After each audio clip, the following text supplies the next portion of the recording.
One of the best things that I like about Samoan culture are the stories that are passed down to the generations. But you have to be careful because not all of them are true. Sele, did you know it's only a Samoan that escaped Alcatraz? They couldn't figure out how he get to the beach.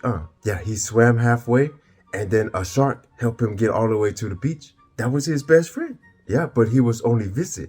And they want to make him High Chief of Czechoslovakia. That's your great uncle, Siapo. He made the scratchy sound for the hip hop.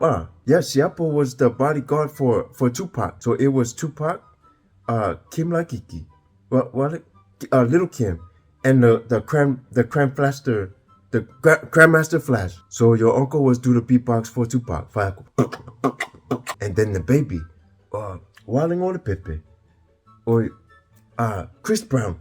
Chris Brown crawled on the floor, and he reached, and the TV almost fall on his head. Faku Siapo. Oh what? Faku Tupac. Sale, Walling Amel. Yeah, he speaks Samoan. He was saying with the SOS. Faku Tupac. Do that again. And then Siapo said, I can't do it at the same time. Then the Grandmaster Flash said, I could do that over here. Then he said, oh what? Oh what? Oh what? Oh what? Oh what? Oh what? And that's where the scratch sound for the rap comes from, is the word don't in Samoan. It's owa. Owa.